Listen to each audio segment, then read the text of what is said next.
반갑습니다. 새해가 지나고 벌써 8번째 수요 예배를 드리고 있습니다. 새해 복 많이 받으셨나요? 복 많이 받으면 좋지요. 뭐든 많으면 좋은가요? 자, 물질, 건강, 자녀, 거기에다 지식, 학벌까지 많으면 과연 좋을까? 오늘 본문에 나오는 인물이 많이 가진 사람이에요. 오늘 1절에 보면은요, 1절 본문에 보면 한번 볼까요? 다 같이 한번 읽습니다. 시작. 에브라임 산지 라마다 소빔에 에브라임 사람 엘가나라 하는 사람이 있었으니 그는 여로함의 아들이요 엘리후의 손자요 도우의 증손이요 숲의 현손이더라. 아멘. 우리가 성경을 읽을 때 누구의 아들이고 누구의 아버지고 이렇게 족보가 쭉 나온다라는 건 뭐냐면요, 내세울 게 많다라는 거죠. 족보를 자랑하는 거예요. 그러니까 지금 쟁쟁한 집안의 아들이 누구다? 엘가나다라는 거를 이야기해 주고 있습니다. 그러니까 이 사람은 지금 조상의 그 덕이 많은 사람인 거예요. 조상의 덕을 많이 받고 있죠. 근데 잘 보세요. 이 사람이 어디 사람이에요? 에브라임 사람이에요. 에브라임 사람이에요. 에브라임 족속일까요? 우리가 역대상 6장 34절부터 38절에 보면 족보가 쫙 나옵니다. 거기 족보에 어떻게 나오냐면요, 사무엘부터 시작이 돼요. 사무엘은 엘가나의 아들이에요. 엘가나는 여로함의 아들, 여로함은 엘리에드의 아들, 엘리엘은 도아의 아들, 도아는 숲의 아들이요 하면서 쭉 나옵니다. 그런데 쭉 올라가요. 쭉 올라가서 이 숲의 아버지도 나오고 쭉 나오죠. 그리고 어디까지 가냐면요, 어디까지 갑니까? 네, 고라까지 올라가요. 고라 잘 아시죠? 시편을 11편이나 쓴 사람이에요. 근데 시편을 아무나 쓰지 않습니다. 주로 다윗이나 이렇게 유명한 왕이든지 아니면 성가대 아니면 제사장이 쓰죠. 고라는 제사장이에요. 그러면서 고라가 또 누구의 아들인지가 또 쭉 나옵니다. 그러면서 어디까지 가냐? 레위의 아들이요. 레위는 누구의 아들? 이스라엘, 바로 야곱의 아들이다 라고 나온 거죠. 그러니까 우리가 딱 봤을 때 바로 엘가나가 누군 줄 알았어요. 우리는 에브라임 사람이다라고 하니까 에브라임 족속인 줄 알았는데 조상을 따져서 올라가니까 어느 지파예요? 레위 지파 사람이에요. 레위 지파 사람인데 왜 에브라임 사람이라고 얘기했을까? 레위 지파는 땅을 분배받지 않았어요. 12지파 안에 레위 지파는 들어가지 않습니다. 레위 지파는 제사장 지파라 그 각 12지파 안에 땅을 분배받지 않고 각 지파 12지파 안에 들어가서 제사장의 역할을 하죠. 그러니까 우리가 엘가나가 에브라임 사람이다라고 말하는 것은 레위 지파 사람인 엘가나가 지금 에브라임에서 제사장의 역할을 하고 있었을 것이다 라고 알 수 있습니다. 그러니까 우리가 지금 성경 안에 쓰여진 것, 단편적인 것만 본다면 그 안에 들어있는 뜻을 우리가 알지 못해요. 놓칠 수 있어요. 그러니까 그 모든 것들도 놓치지 않는 저와 여러분 되기를 소망을 합니다. 지금 이 엘가나는요, 명문 그 가정 속에, 명문 집안의 한 사람이에요. 대단한 조상을 가지고 있죠. 그런데 이 사람은 조상만 대단히 유명한 훌륭한 조상만 갖고 있는 게 아니고요, 아내도 2명이 있다라고 이야기하고 있습니다. 아내가 많으면 좋을까요? 하나님의 원칙은 one and one이에요. 아담에게는 2명의 아내가 있었던 게 아니고 하와 1명만 있었어요. 그게 하나님의 원칙이에요. 그런데 어느덧 쭉 내려가서 아브라함이 아내 사라가 아기를 못 낳으니까 첩을 들이고, 야곱도 그렇고 다윗도 그렇고 솔로몬도 그렇고 그 많은 아내로 인해서 오히려 행복했던 것이 아니라 번민하게 되는 거죠. 하나님의 원칙에 충실한 저와 여러분 되기를 소망을 합니다. 근데 지금 이게 레위 지파예요. 제사장 가문이란 말이에요. 근데 아내가 둘이 있었다라는 걸 그냥 스스럼 없이 이야기하고 있어요.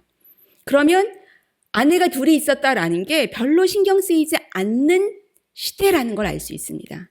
이 시대가 어느 시대냐면요, 사사시대예요.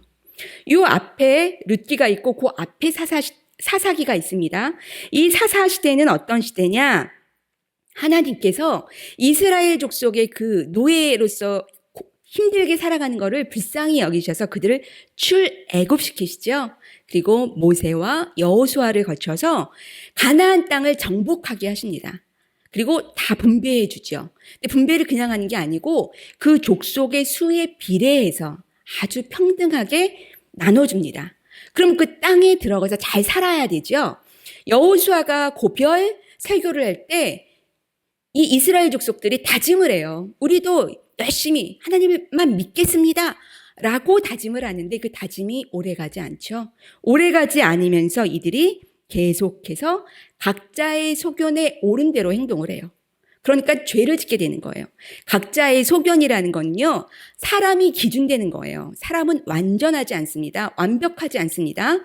그러니까 어떨 때는 A가 중심이 되지만 어떨 때는 B가 중심이 돼요. 그러니까 계속해서 왔다 갔다 각자의 좋은 대로 하는 거죠. 바로 각 사람에게 각자의 좋은 대로 행동할 때 죄가 들어와요. 그래서 죄를 짓게 되고, 그러니까 하나님께서 옆에 족속들을 시켜서 그들을 압박하고 심판하시죠. 그럼 이들이 돌이켜서 회개해요. 그리고 하나님 용서해 주세요. 저희를 구원해 주세요. 라고 회개할 때 하나님께서는 그들의 죄를 용서하시고 구원합니다. 그러면 죄를 스톱해야 되는데 또 잊고 죄를 지어요. 그럼 하나님이 심판하시고 하나님 구해 주세요. 그러면 회개를 하고 하나님께서 용서하시고 구원하시고, 이 모든 것들의 악의 순환이 바로 사사기예요. 근데 하나님께서 이 이스라엘 민족을 구원하시기 위해 썼던 하나님의 영에 의해서 일깨워진 그 지도자가 바로 사사입니다.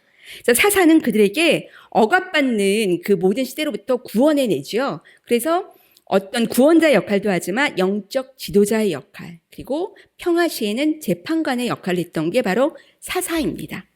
근데 이 사사 시대, 그러니까 영적 암흑기였던 이 사사 시대의 이 끝물에 지금 엘가나가 등장한 것입니다. 그러니까 엘가나가 아무리 제사장이었어도 아내 둘인 게 별로 그렇게 신경 쓰이지 않는 듯 쓰여져 있는 거예요. 죄됨을 잘 느끼지 못하는 시대 속에 살아가고 있다라는 거예요. 그런데 이 시대만 그렇습니까? 우리도 그렇습니다. 우리도 그리스도인이다라고 말하면서 죄 속에 너무 죄를 쉽게 접하고 있고 죄를 받아들이고 있어요. 그러니까 우리가 영적으로 깨어있지 않으면, 영적으로 민감하지 않으면 우리도 언제든지 이 사사시대의 사람들처럼 우리가 좋을 대로, 우리의 소견에 좋을 대로 죄와 협력하며 살아갈 수 있다라는 것입니다. 그렇기 때문에 우리가 영적으로 민감하며 영적으로 깨어있는 저와 여러분 되기를 소망합니다. 이렇게 영적으로 어두운 사사시대에 지금 엘가나가 살아가고 있는 거예요. 그런데 이 엘가나에겐 두 명의 아내가 있죠. 첫 번째 아내 이름이 한나입니다. 그리고 두 번째 이름이 분닌나예요. 그런데 왜 한나고 분닌나냐 하면은 그 뒤에 나오죠. 분닌나에겐 자녀가 있고 한나에겐 자녀가 없어요. 그렇기 때문에 우리가 이 말씀을 읽으면서 한나가 자녀가 없기 때문에 분닌나 두 번째 아내를 얻었구나라는 사실을 우리가 알 수 있죠. 그런데 우리가 있어야 될 곳에 있고 없어야 될 곳에 없어야 되는데 지금 자녀가 한나에게 있었으면 아무 문제가 없어요. 그런데 사랑하는 아내 한나에게는 자녀가 없고 지금 다시 두 번째 아내로 얻은 분닌나에게 아내가 있는 거죠. 잉태한다라는 건요, 하나님이 주신 축복입니다. 사람의 영역 밖에 있는 것이죠. 그런데 이렇게 있어야 될 곳에 있지 않고 없어야 될 곳에 없어야 되고 있어야 될 곳에 있어야 되는데 이게 지금 제대로 되어 있지 않을 때 분란이 일어납니다. 분란이 일어나면서 계속해서 가정이 평화롭지 못해요. 그 평화롭지 못한 가운데에서도 엘가나는 어떻게 하냐? 매년 실로로 예배드리러 가는 거예요. 하나님께 예배드리러 갑니다. 제가 전에 있던 교회 보면은요, 어떤 장로님하고 권사님이 교회 나오셔야 되는데 나오시지 않으세요. 그래서 전화로 신방을 하면 여지없습니다. 부부싸움 하신 거죠. 안 나오신 거예요. 남편을 보면 너무 마음이 불편하니까 서로 안 나오는 거죠. 그러나 엘가나는 어떻게 했다고요? 가정의 불화에 흔들리지 않고 꿋꿋하게 하나님께 예배드림을 멈추지 않았다라는 거예요. 우리가 주변에 어떤 환경 속에 흔들리지 않고 온전히 주님께만 집중하며 예배가 중심이 되는 저와 여러분 되기를 소망을 합니다. 이렇게 가정 불화에도 불구하고 예배를 드리죠. 그럼 우리가 예배를 드리고 어때야 돼요? 하나님의 은혜를 가득 받아서 정말 평화로워야 되는데 이 불화는 끝이질 않아요. 그러니까 우리가 어떻게 예배드리고 기도한다고 해서 상황이 180도 확 바뀌지 않아요. 그러나 상황에 흔들리지 말아야 된다라는 것이죠. 엘가나처럼 상황에 흔들리지 않고 오로지 주님께 예배드리는 저와 여러분 되기를 소망합니다. 하나님께 제사를 드린 후에 엘가나는 항상 그 분깃을 나눠요. 이 분깃이라는 건 뭐냐면요. 귀한 제물을 바치죠. 귀한 제물을 바치고 그중에 이제 고기를 바칩니다. 고기를 바쳐서 고기의 가장 좋은 부위는 제사장 몫으로 드리고 나머지를 가족들끼리 공평하게 가장되는 우리 엘가나가 나눠주는 거예요. 식구 수대로 보통 나눠주겠죠. 그런데 지금 이 엘가나는 누구를 사랑하는 거예요? 네, 한나를 사랑하는 거예요. 그러니까 분린나는 자녀들이 있으니까 다 자녀들 목까지 다 주고 나면 한나는 너무 마음이 아파. 그러니까 한나는 어떻게 해요? 2배로 줍니다. 2배로 줘요. 공평하지 않은 거죠. 사랑하는 쪽으로 더 많이 보낸 거예요. 누구의 기준으로? 엘가나의 기준으로. 근데 그게 바로 불화의 원인이 되는 거예요. 지금 한나가 고통받는 게요. 자녀가 없어서 고통받는 게 아닙니다. 우리가 성경을 읽다 보면 자녀가 없어서 이렇게 고통받는구나 하는데요. 자녀 때문에 고통받는 게 아니라 지금 분린나가 격분하게 만드는 거예요. 왜 격분하게 만들까요? 우리는 항상 한나 쪽에서만 생각하죠. 근데 분린나 쪽에서 생각해 보세요. 지금 누가 시집와서 누가 애 낳았어요? 내가 애 낳았어요. 내가 아들 막 줄줄이 낳는데 지금 사랑은 누가 받아요? 애도 못 낳는 한나가 받아요. 나눠주는데 우리는 딱 그 목만 아주 잰 듯이 주는데 애도 못 낳는 한나는 막 2배, 3배씩 주니까 분린나 입장에서 화가 날 수밖에 없어요. 그러니까 그걸 누구한테 쏟아내요? 한나에게 쏟아내요. 그런데 한나와 분린나는 가족이에요. 너와 내가 적수가 아니고 지금 말씀에서는 적수라고 되어 있는데 적이 아닙니다. 엘가나 집안의 한 식구예요. 근데 그 한 식구가 어때요? 가장 상대방의 단점, 약점을 잘 알고 있어요. 그래서 우리가 좋을 땐 좋은데 부부 사이가 쌩하다든지 형제자매가 사이가 쌩할 때 우리가 어때요? 가장 상대방의 약점을 더 잘 알아요. 그래서 그 말이 비수가 돼서 다 그 상대방에게 쏟아내게 되죠. 상처가 됩니다. 지금 분린나가 한나에게 그 모든 격분함을 자기가 화 나고 있는 그 부분들을 누구에게 푸는 거예요? 한나에게 풀고 있는 것입니다. 태의 복은 하나님께서 주시는 거예요. 그렇기 때문에 한나는 그것에 대한 고통이 없었습니다. 그런데 누가? 지금 분린나가 계속 격분시키는 거죠. 이 격분이다라는 원어에는요, 어떤 뜻이 있냐면요. 하나님께서 이스라엘을 그 죄 때문에 나타내신 격렬한 감정, 하나님의 그 격분함, 거기에서 사용됐던 그 단어가 지금 누가 느끼는? 한나가 느끼는 그 고통인 것입니다. 너무너무 찢어지는 듯한 우레로 표현되어 있는데요. 우레가 쾅쾅 하게 되면 애기들 번쩍번쩍 놀리죠. 그런 찢어지는 듯한 간담이 서늘한 그 고통이 바로 한나의 고통인 것입니다. 분린나가 지금 분린나도 고통이 있어요. 근데 분린나는 지금 그 고통을 누구한테 지금 푸는 거예요? 쏟아내는 거죠? 한나. 너무 꼴보기 싫은 저 한나에게 푸는 거예요. 그런데 이 한나는 어떻게 하냐면 그저 울기만 하고 먹지 않아요. 음식을 먹지 않아요. 아무 말도 하지 않는 거예요.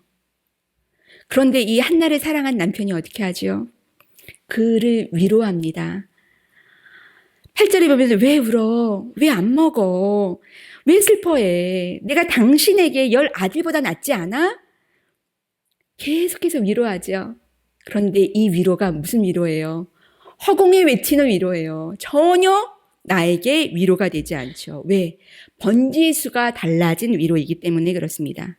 마음은 진심이지만 진정한 위로, 상대방의 고통이 어디에서 오는지를 모르는 그런 위로인 것입니다.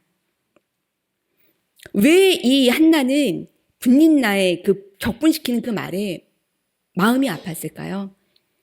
여자는 이때 남성의 예속물입니다. 사람이 아니라는 거죠. 근데 계속해서 너 애도 못 낳고 네가 뭐 하는 게 있어? 네가 인간이야? 막 나를 격분시킬 때, 그 자식 못 낳음으로 인해서 수치감을 줄 때 극도의 고통과 극도의 슬픔을 느끼게 되죠. 그 슬픔을 남편이 허공을 치는 듯한 번지수가 달리된 그런 위로를 하니까 이 한나가 어떻게 하냐면요, 자신의 마음을 쏟아낼 곳을 정확하게 알고 찾아갑니다. 그곳이 어디냐면 여호와 앞이에요. 더 이상 남편 앞에 울지 않습니다. 더 이상 남편 앞에 불쌍히 여기지 않습니다. 하나님 앞에 기도하고 통곡하는 것입니다. 우리가 눈물을 보일 곳과 눈물을 그쳐야 될 곳이 있어요. 우리의 마음을 쏟아내야 될 곳이 있고 쏟아내지 말아야 될 곳이 있습니다. 우리의 마음을 쏟아내는 곳이 어디냐? 바로 하나님 앞이라는 것입니다. 기도의 자리, 그 자리. 우리를 불쌍히 여기는 거는요, 우리의 동역자, 우리의 가족이 아니라 하나님이 나를, 주님께서 나를 불쌍히 여기셔야 역사가 이루어지는 것입니다. 우리가 이렇게 보면 그 여신도들, 엄마들이요 하는 얘기가 있어요. 우리 아이들이 남편하고 사이가 별로 서운해. 우리 남편을 별로 좋아하지 않아. 아빠를 별로 좋아하지 않아. 근데 이렇게 돌이켜보면은요, 어렸을 때는 아주 재밌게 아빠하고 놀았거든요. 근데 점점 커가면서 아빠하고 사이가 서먹해져요. 근데 한번 곰곰이 생각해 보세요. 내가 남편에 대해서 불편했던 거를 누구 앞에 토로해 놓은 거예요? 자녀들 앞에. 아이들이 어렸을 때는 할머니하고 굉장히 가깝게 지내는데 커가면서 친할머니에 대해서 약간 소원해요, 얘가. 왜 그렇죠? 시어머니에 대한 그 서운함을 내가 누구 앞에 토로해요? 자녀들 앞에 토로하기 때문에 어느덧 아이들이 이해하고 성숙하게 되면 어떻게 되냐면 아빠하고 서먹해지고 할머니하고 서먹해지는 거예요. 엄마가 토로해야 될 곳, 나의 마음의 고통을 털어내야 될 그곳이 잘못됐다라는 것이죠. 옛날에 제가 TV를 볼 때 어떤 여배우가 아주 지혜롭게 결혼을 해서 지혜롭다라고 한 얘기가 있어요. 저는 남편에 대해서 서운한 게 있으면 친정어머니한테 얘기하지 않고 시어머니한테 얘기해요 라고. 그게 8, 90년대였거든요. 8, 90년대에는 그게 굉장히 지혜로운 거였어요. 20세기의 지혜로움입니다. 21세기는 어떻게 해야 돼요? 시어머니도 며느리의 내 사랑하는 아들을 흉보매 마음 상처 입어요. 그렇기 때문에 시어머니 앞에서도 얘기하면 안 돼요. 누구한테 얘기해야 돼요?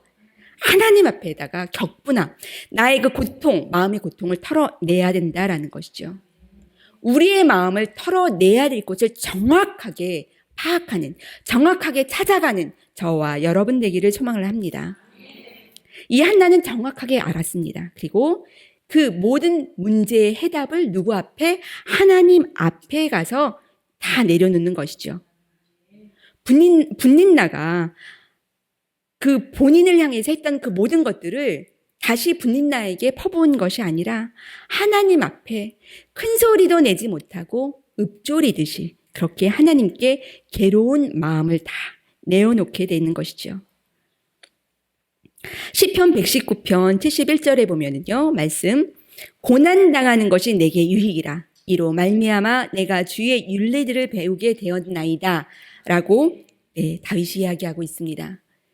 고난이 내게 유익이에요. 예수님께서는 팔복에 대해서 말씀하시면서 애통한 자는 복이 있다. 라고 말씀하셨습니다. 마음에 애통함이 없죠? 기도하지 않습니다. 하나님을 찾지 않아요. 우리가 우리의 마음을 내놔야 될 곳은 사람이 아닙니다. 사람 앞에서 애통함, 불쌍히 여김을 받는 것이 아니라 오로지 하나님 앞, 주님 앞에서 애통함을 내놓는 저와 여러분 되기를 소망을 합니다.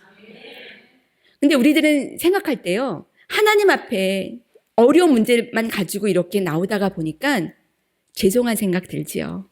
우리 목사님께서도 주일날 말씀하셨는데 미안한 생각, 하나님에 대해서 죄송한 생각이 들어서 못 나온다고 하는데요.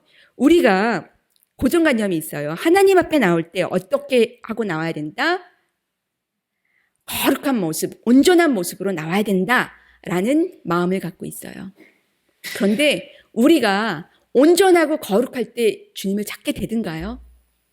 내 마음이 상처받고 우리가 아파야 병원에 가듯이 우리가 아플 때, 고통받을 때, 우리가 찔림으로 인해서 고통을 풀어내야 될 때, 그럴 때 가장 솔직하고 정직한 모습으로 주님 앞에 나오는 모든 것들 드러내는 우리 모두 되기를 소망을 합니다.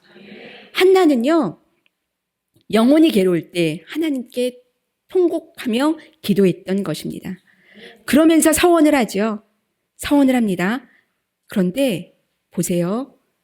서원 기도 잘못하면 큰일 나는데, 그런데 유부녀의 서원, 남편이 있는 여인의 서원 기도는요, 남편이 허락하지 않으면 이루어지지 않아요. 그러니까 이 한나의 서원 기도는요, 남편 엘가나의 동의가 있어야 완전하게 하나님께 드려줄 수 있는 것이죠. 그런데 한나는 하나님께 믿음으로 서원 기도를 합니다. 오늘 11절 말씀입니다. 다 같이 한 목소리로 읽겠습니다. 서원하여 이르되 만군의 여호와여, 만일 주의 여종의 고통을 돌보시고 나를 기억하사 주의 여종을 잊지 아니하시고 주의 여종에게 아들을 주시면 내가 그의 평생에 그를 여호와 앞에 드리고 삭도를 그의 머리에 대지 아니하겠나이다. 그냥 말씀 놔둬주세요.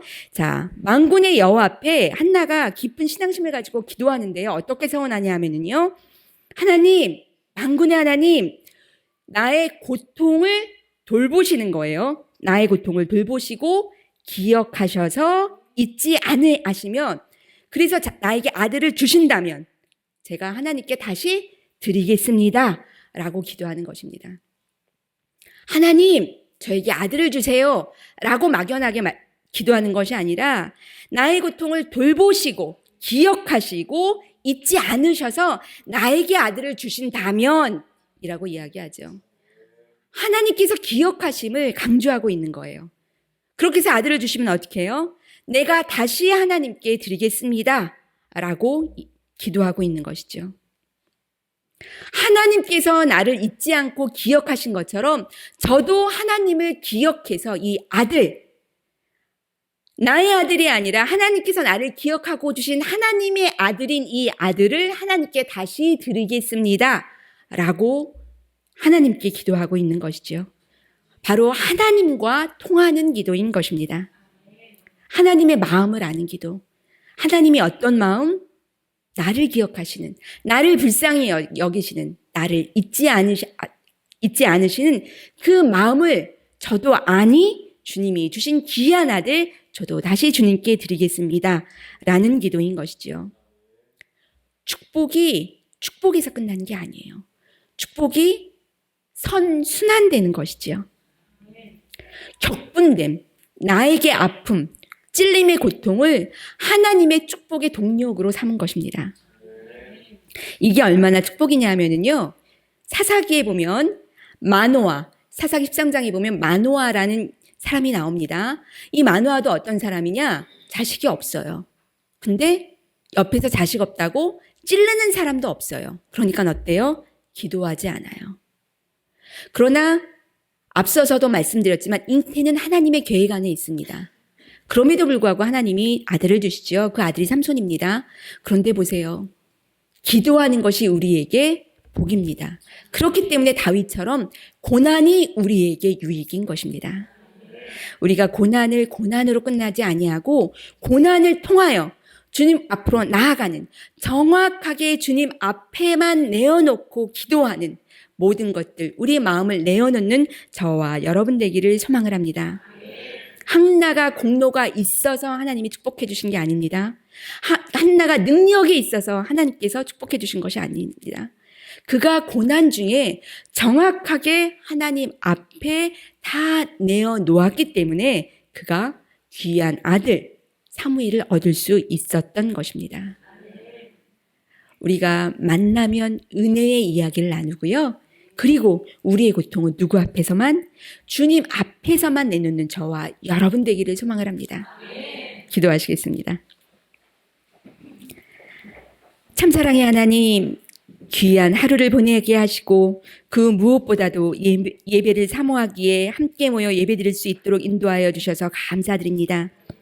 우리가 주님을 찾는 것 같지만 주님께서 우리를 버려두지 않으시고 지명하여 이곳에 모이게 하심을 우리는 믿습니다. 주님의 은혜에 감사드립니다.